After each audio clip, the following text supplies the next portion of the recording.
The Morning Drive podcast from Double T 97.3 is presented by Cantex Roofing and Construction. I'm Mike Hebert, owner of Cantex Roofing and Construction. Every day is game day, and we'll get it right when it comes to your roofing, construction, windows, and mirrors. Call Cantex Roofing and Construction today. Together, we are one serving you. All right, I'm going to put this in my big book, Jordan, from the Yates Flooring Center chat line. He says this on the 23rd day of October. We all know Tech is inconsistent every year with a few games. I think Tech comes out swinging and only loses one game here on out. Mark my words, Tech is back on the rise. I like it. There's no rhyme or reason, only the fact that I think all teams have an inconsistent portion of their schedule, right? I mean, wouldn't you say that? I mean, they're 18 to 21, 22-year-old kids. You're Tyler Shuck, 27-year-old kids. Alan Bowman, he's in his early 30s. There's going to be some inconsistencies there. I mean, for any of you out there that have, had teenage children, there's inconsistencies. Okay? There's inconsistencies with adults, too. Yeah, that's fair. And so... it's college sports compared to professionals where they're a little bit more experienced, long in the tooth. They know how to each and every day, stay focused, get themselves up at the right time, all the above, right? As far as being ready on game day. Sure. I think you see that more in the professional ranks and then you see the inconsistencies in the college ranks or the high school ranks. And so, it happens, right? And so you're left. And that's what I think all of us Red Raider fans are right now. You're left after last weekend going, okay, exactly who are we? Right. It's funny, we're 7 games in, and we're 5-2, and you like that record. It feels like a pretty good start, right? Mm-hmm. But you're like, last week's performance was so incredibly terrible that I don't know which team we really are right now. So I think that we're still kind of wondering about that. If I'd have said to you... And I probably did say this to you. If I'd have said this to you on the 20th of August, hey, going into the TCU game, you're going to be 5-2. Would you have taken that? I'm not going to say. I think I had predicted it at 6-1 with the loss at Arizona. Okay. If you had told me that the two losses were going to be at Washington State and at Arizona, is that a terrible start? I would say no. Yeah. No, I would have said no. If you had told me that one of the two losses was against a Baylor team that was 0-for in the conference, I probably would have said, yeah, that's going to be not fun. Yeah, right. And that's kind of where we are. Yeah, that's kind of where we are. South Texas Ambassador Preston writes this in. He says, maybe I'm in the minority here, and don't get me wrong, you scored on the play, but a tight end design pass, ? To me, just found that interesting considering Jalen Conyers has 14 catches on the year. Doesn't make sense to me. And my immediate thought was, well, maybe that's why it worked. Yeah, I mean, there's a nature to the trick play, right? Yeah, right. Is you have to do what they're not expecting. Right. Right. Jalen Conyers played quarterback in high school, so it's not as if has no experience throwing a football, or you clearly saw that he's not terrible at it. Yeah. Right? So I guess I just feel like, trick plays are trick plays. You do different things on trick plays, right? Yeah. And the purpose is to do something they weren't expecting.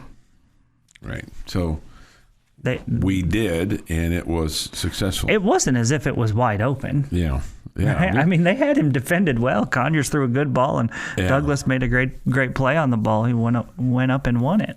Yeah, I mean it. So I don't know that. I mean, I liked the idea. I think all season long we thought that we were going to see Conyers throw the football, knowing that he had done the same kind of thing at Arizona State when they used him in the Wildcat package. And the thing that I thought was, it kind of reminded you of the back when Florida would do it with Tim Tebow. It wasn't as if he took the snap and dropped back like a typical quarterback. He, as we've seen him do on the direct snap or the Wildcat, ran forward towards the line like he was going to run it, and then pulled up and made the throw, which made it all that more difficult.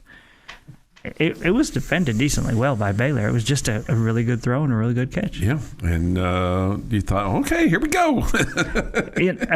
Here's the funny thing, and we all know that we're victims to this, right? We live in Lubbock, Texas, and we root for the Red Raiders, or we live across the country and we're listening on the app, but we root for the Red Raiders and we're used to a lot of offense, and we're all more picky about our offense than we are our defense, right? And it's also because people feel like they can coach offense or design plays better than they can defeat defensive alignments. No doubt. Okay? Yeah.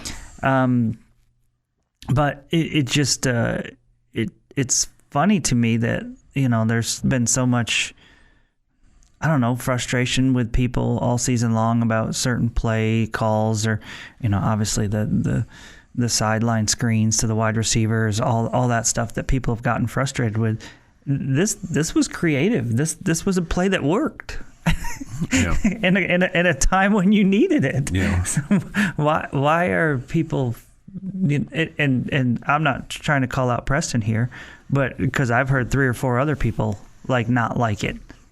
So if it feels like if we had won the game, people would have been like, oh, that was really cool, that was creative or whatever. And so we lost the game and looked really bad doing it. And we're like, man, what are we doing? Why is our tight end throwing the football? Mm-hmm. And again, I just feel like if you win, everybody loves it. If you lose, and it worked. Right. It worked. Right. It worked. It's not like it was picked off and went the other way, right? We ran a lot of plays on offense this past weekend that didn't work. This one worked.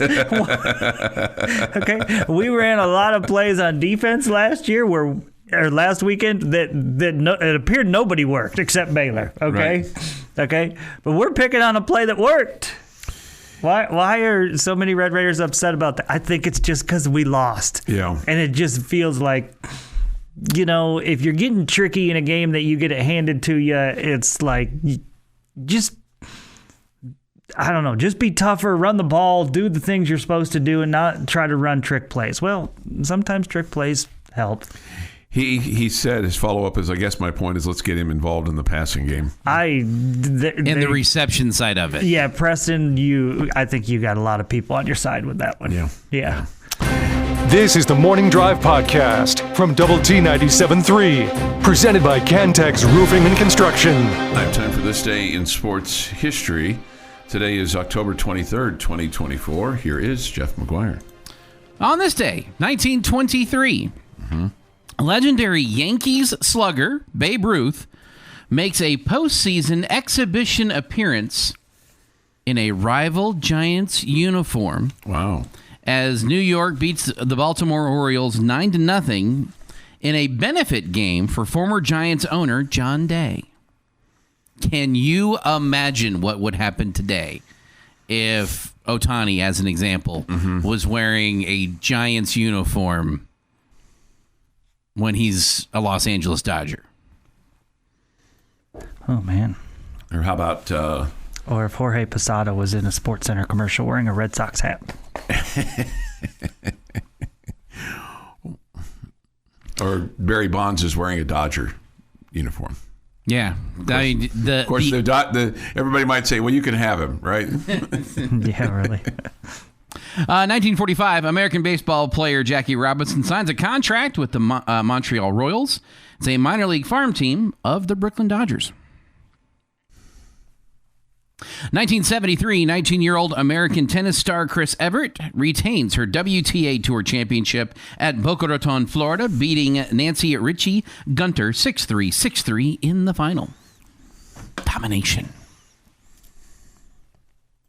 1984, Chicago Cubs Rick Sutcliffe selected as a unanimous choice for the National League Cy Young Award. The bearded right-hander. I used to like him on TV. Oh, yeah, I did too. And he was, that 84 Cubs team, man, that was a really good team. Didn't win it, though. Didn't win it. But a good team. Fun to watch. 1993. Bull Durham and Sean Dunston. Well, it was, and then you had Lee Lee Smith. And I loved Leon Durham. Leon Bull Durham. I mean, he had a big play at first base that he didn't make through the wickets. Is what I had some of those old Chicago Cub baseball calls with Milo Hamilton and Vince Lloyd and Harry Carey and Dwayne Statz, and I think Milo's call on that was through the wickets. Garvey rounding third, and Garvey will score. It's a bad deal. Oh, that was a bad deal. 1993 World Series. Skydome, Toronto. Defending champion, the Toronto Blue Jays beat the Philadelphia Phillies 8-6. How'd they do it? Mm-hmm. Joe Carter had to touch them all, folks. He'll never hit a bigger one than that. Blue Jays infielder Paul Molitor, though, was your MVP. 2011, Alex Torres catches 3 of Seth Daigie's 4 touchdown passes as Texas Tech ends number 3 Oklahoma's 30. That was yesterday. So I will effort to fix that. It's like, why? This sounds very, very familiar. 2023. How about we just hear it? And the Astros are down to their final strike. Leclerc ready now. 1-2 pitch. Ground ball. Second base. Simeon's got it. On to first to Nate Lowe. And hello, World Series. The Rangers have won their 3rd American League pennant. They stream out of the dugout and are jumping up and down between the mound and first base. For the first time since 2011, the Rangers are going to the World Series after having 6 consecutive losing seasons. What an amazing year this has been. And there's more baseball to be played. Yes, there was. And there was more baseball to be played. He could have said that this year. What an amazing season this has been from a letdown standpoint. Yeah, well, amazing can't go both ways. Yeah. National Boston Cream Pie Day. Okay. Happy birthday to Chuck Heinz. 64 today. 64. Well done, Chuck. Thank you. Ryan Reynolds shares a birthday with you. He's 48. Amelia Clark is 38. Weird Al Yankovic, 65. LeVar Ball, 57. Because when I think of Chuck Heinz, I think of a combination between Weird Al and LeVar Ball. Nick Bosa, 27. Who? Nick Bosa, 27. Bosa? Okay. Yeah. Doug Flutie, 62. And Al Leiter is 59. Al Leiter. See, those last 2 are pretty good. Oh, yeah. Yeah. Right, Weird Al's pretty good. Yeah, Weird Al's pretty good. I don't know so much about Mr. Ball, though. On this day in 42 BC, Marcus Julius Brutus, a leading conspirator in the assassination of Julius Caesar, dies by suicide after his defeat at the Second Battle of Philippi. 2 years before, he had joined in the plot against the Roman dictator Julius Caesar, believing he was striking a blow for the restoration of the Roman Republic. However, the result of Caesar's assassination was to plunge the Roman world into a new round of civil wars, with the Republican forces of Brutus and Cassius vying for supremacy against Octavian and Mark Antony. All those people. And that is this day, sports history. All right, that little indication there says we're going to give you a secret word. All you have to do is go to doublet973.com, enter that in, and you could win weekly cash. Like today, tomorrow, or Friday. It's $250. We could all use $250, right? You can go out and get yourself something, or splurge on something, or take your family out to dinner, whatever it is that you'd like to do, buy your buddies around. This is a local contest, not a national deal. So all the money's given away to folks like you and me, except you and me, Jamie, can't win. We will give away $2,500 at Two Docs on Thursday, December the 5th. It's all from the Home Zone, making your house a home every single day, but Sunday at 50th in Indiana and double T97.3. We have switched to words as opposed to like nicknames of teams. Okay. Those are words too. Actual words. Okay. Sports terms. Sports terms. Thank you. That's the proper. I should just write this on my sheet here. Sports terms. Hey, another thing. Leave the sheet. No, this is my own personal sheet. I don't think it was, because you took the one from the studio yesterday. No. Okay. When Choice went looking for it yesterday, it wasn't here. I'll look through my stuff, but I don't think so. It's right here in my hand. I mark it off all the time. The word is defend. Sometimes I have to defend myself at this place of business. But not today. On a pretty regular basis. But not today. But not today. Today is your birthday. Today is my birthday, so I shouldn't have to defend myself. But defend is the word. Defend. DEFEND. Defend.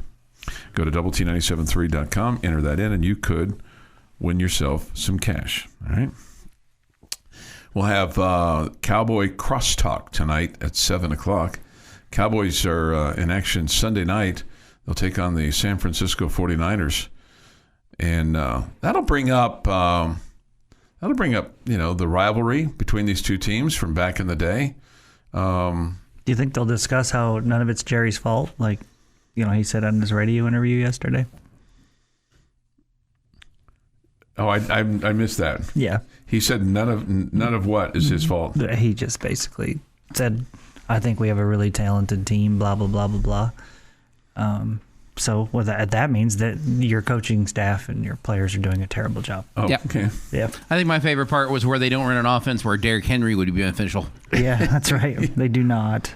Yeah. Well, I mean, based on what we've seen so far, it wouldn't be beneficial to Derrick Henry to be a part of that mess. We're not worried about what's beneficial for Derrick Henry. I think Cowboy fans are worried about what's beneficial for the Cowboys. I was trying to be facetious or funny in that. Yes, I think you could have used Derrick Henry without question. He's kind of changed the dimension of that Baltimore Raven offense. He'd have been a hand, as they say. But you're gonna see the Montana catch. You're gonna see all that stuff on Sunday. So just be prepared for that. And you're gonna see the good ones too, the good times, because there have been times when the Cowboys have won over the 49ers in significant games.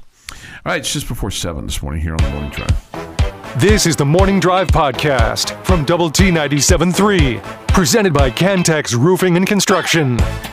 Maybe Joey McGuire needs to dress up like John Belushi and do that to his team, but they may not even have seen that movie or even know, and all they would say to him is, Coach, wasn't it the Japanese that bombed Pearl Harbor, not the Germans? I don't think Joey McGuire should dress up like John Belushi. Okay. Yeah.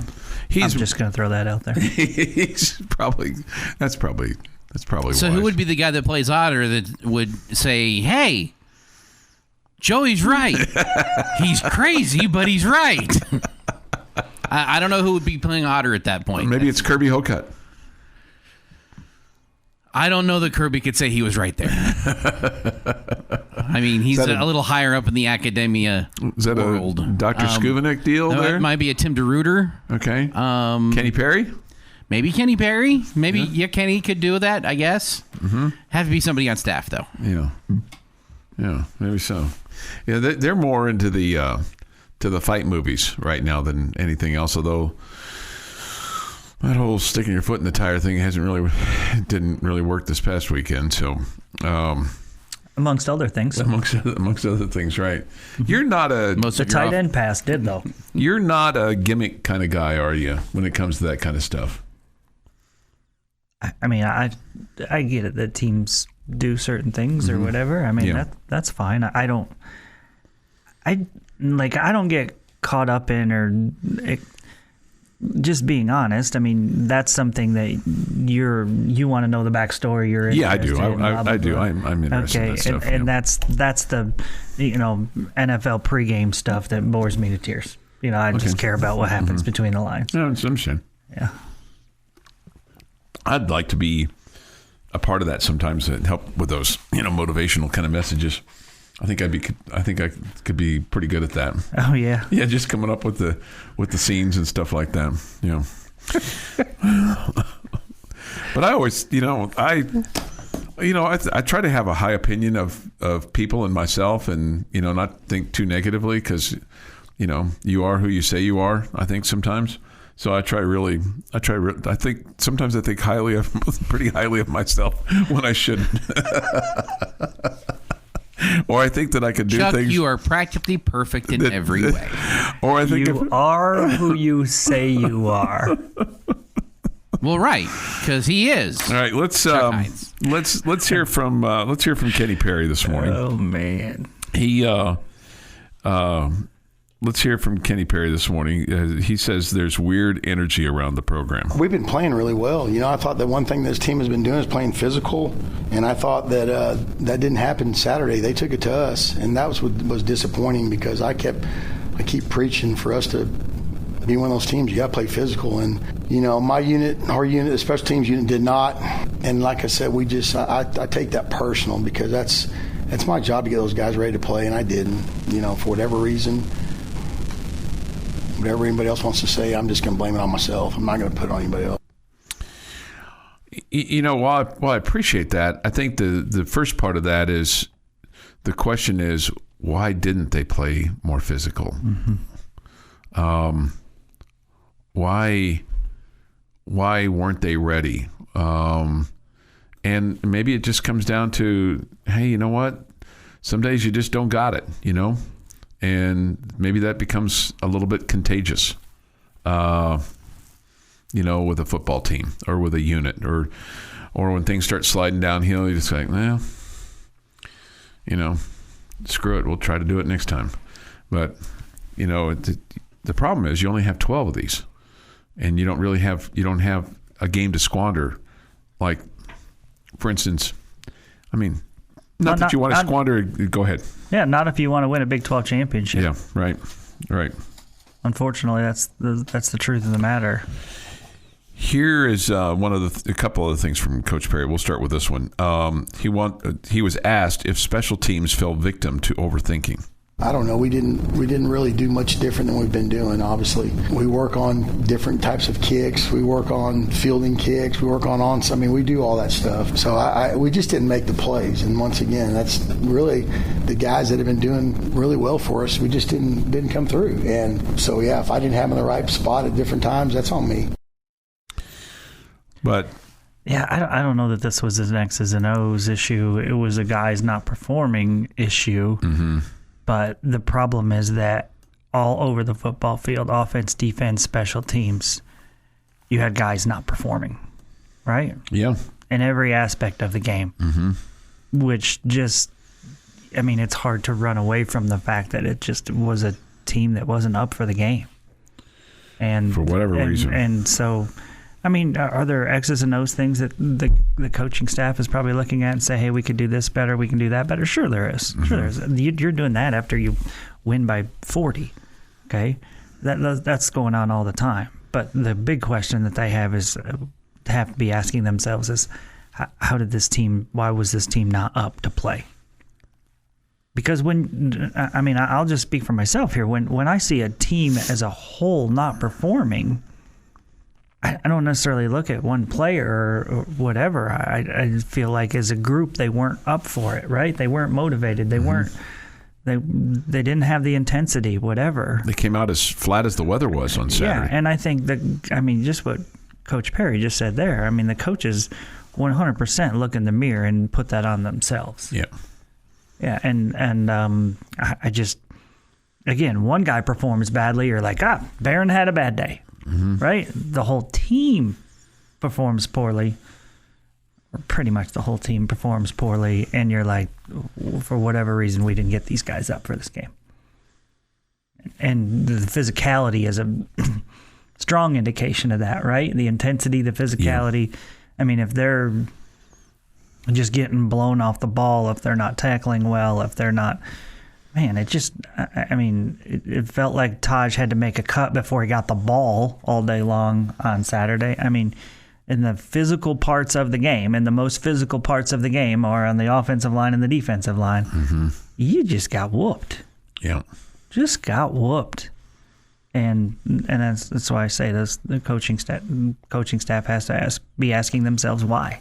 And I would imagine as the game progresses, the team that's doing the whooping gets more energy, and the team that's getting whooped gets less mm-hmm. energy. Yeah, and so it becomes you start sliding downhill, and it's hard to stop. Yeah, Coach talked about execution was the biggest issue, and that it was the execution that was sucking the energy away from the team. Mm-hmm. Yeah. Yeah, that's exactly what he said. Yeah, and also the crowd. Mm-hmm. Right. Yeah, because I'm not sure the crowd was really ever into it. Again, when did they ever have a chance to get? I'm just talking about from the opening kickoff. Okay.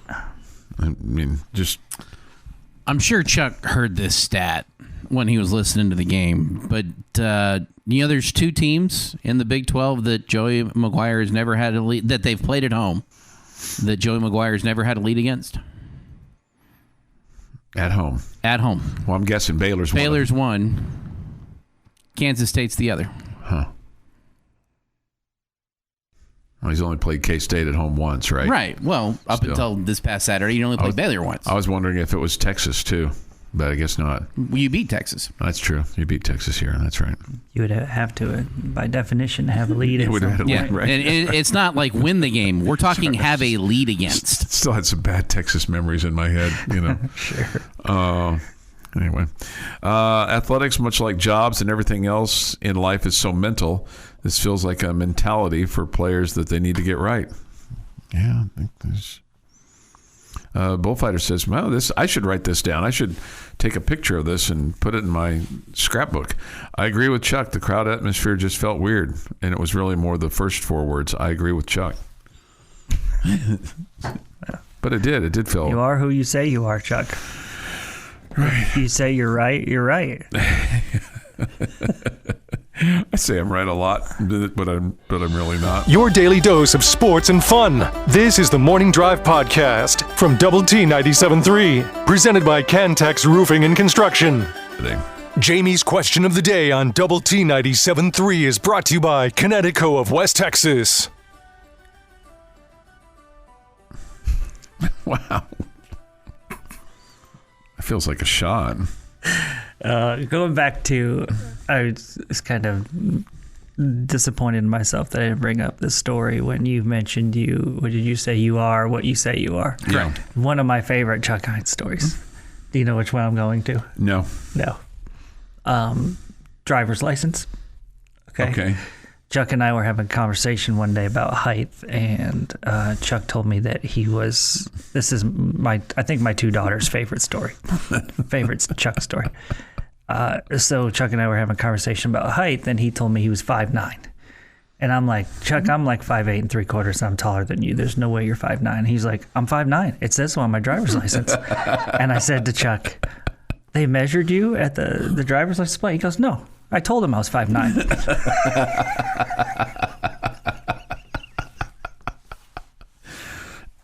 Right.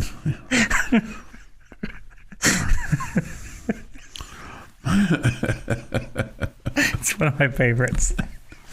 How often does a Chuck story come up at the dinner table? Well, I mean, we're kind of a busy family. The odds of us getting to the dinner table, good. the 4 of us together, is, especially since one is, quote unquote, away at college. Right. Yeah. All the way over to Lubbock Christian. Right. Not that often. Not very often, unfortunately. Okay. Well, that's unfortunately. Okay. All right, question of the day. Sorry, I veered off there. I thought we were just going to be sharing our favorite Chuck stories for your question of the day. Yeah. Question of the day today. All right, look at your Red Raider football schedule, and this is fun to me because I'm confused on my answer. Okay. I want you to rank in order of difficulty, with 1 being most difficult. Okay. The final 5 games for the Red Raiders. Okay. 5 being the easiest. 5 being the easiest.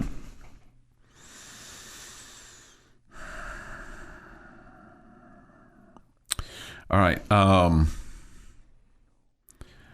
think West Virginia is your easiest. I think TCU is your second easiest. Then your third most difficult is Oklahoma State. Your second most difficult is Colorado. And your most difficult is Iowa State. So I'm going to go, again, West Virginia, TCU, Oklahoma State, Colorado, and then Iowa State being your most difficult. Difficult number 1. Okay.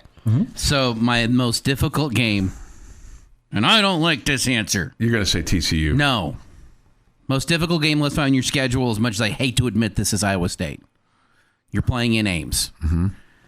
If I were to flip who number 2 was with the location with Iowa State, so one is a home and one is away, Colorado would be your most difficult game left on the schedule. But since it's at home, it goes below Iowa State.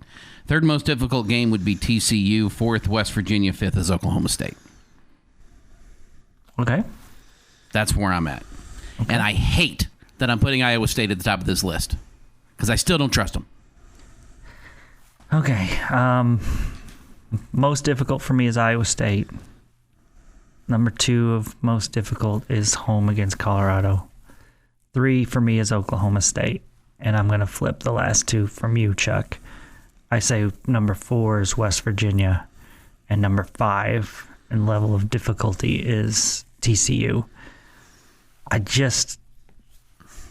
It's just amazing to me, shocking to me that we are sitting here at this point of the season and we think a road game at Oklahoma State is easier than a home game against Deion Sanders' Colorado Buffaloes.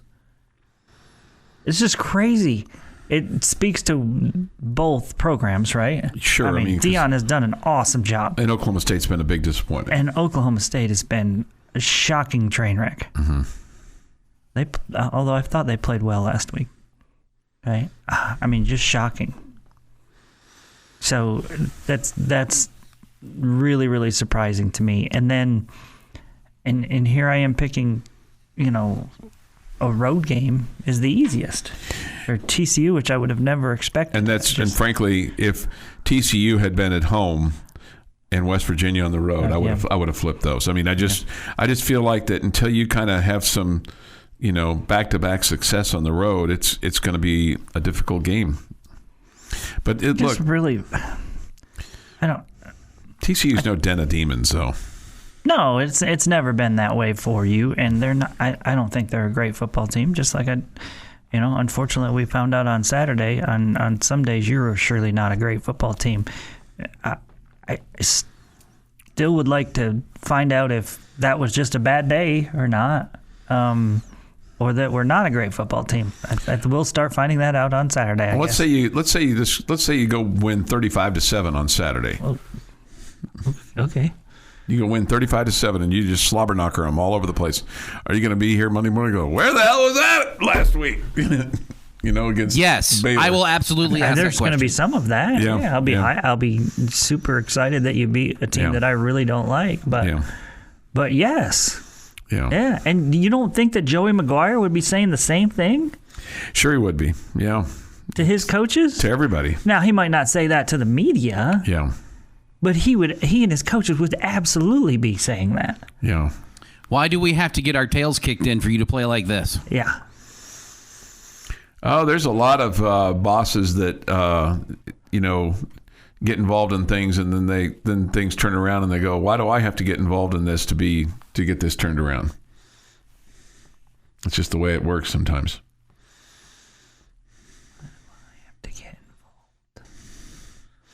Is this a shot at one of your current bosses? It's no shot. No.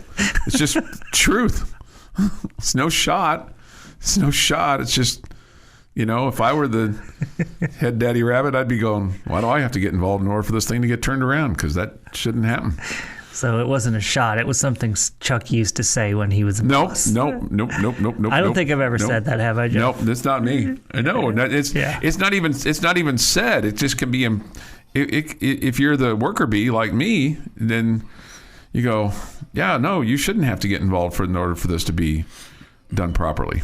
I think it's a paraphrase of what our former boss used to say. If I have to do your job, why am I paying you to do it?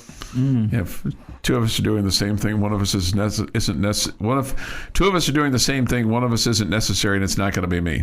The Morning Drive podcast from Double T 97.3 is presented by Cantex Roofing and Construction. This morning here on the morning drive, I can attest that I did not drive 65 this morning. I I was feeling it this morning on the old Sherpa-Bon. Well, that's good because it's Sammy Hagar. I can't drive 55. Yeah. Well, I can't drive 65 either. Sometimes it's 72, 75, something along those lines. Okay. It works for me. With Jamie Lent, Jeff McGuire, I'm Chuck Heinz. We come to you from the... We know that's what it's all about. We come to you from the First United Bank studio here in downtown Lubbock. I got a new driver's license yesterday. I got it in the mail. I'm not really happy with the picture, but it is what it is. It's disappointing. Yeah. Does it say you're 5'9"? No, I went with 5'8". Okay, you did. I went with 5'8" on it. I went with 5'8" on it. And so anyway, did I tell you my DMV story of what transpired there when I went to the DMV a few weeks ago? You were bombarded with adoring fans that that wanted your autograph and to shake your hands and a business card. You know, they have it all listed there of what you're supposed to take. You know, like your registration and proof of citizenship and all this other kind of stuff, birth certificate and things like that. And so I was going through my file and I thought I had the one that was the official birth certificate because it had a seal on it. And it had my 2 little feet on the back, okay, and it had the date of my birth and my parents and all those kinds of things. And so when I get there, and you got to fill out all these forms, you know, and you know, tell them that you're a Mister, and you got to tell them what race you are and all this kind of stuff. You know what your address is, and you know if you get killed, who the next of kin should be notified, backup person as well. In case you kill the person that is with you. And so I present that stuff, and then I present this thing to this lady, and she's like, that's a souvenir. I go, what? She goes, that's a souvenir. I go, ma'am, it's got a seal on it.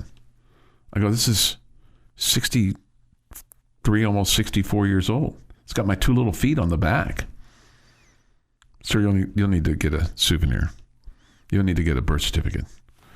I'm like, so I'm all the way, north of town. I live all the way south of town. So I thought, well, maybe I've got a different one at home.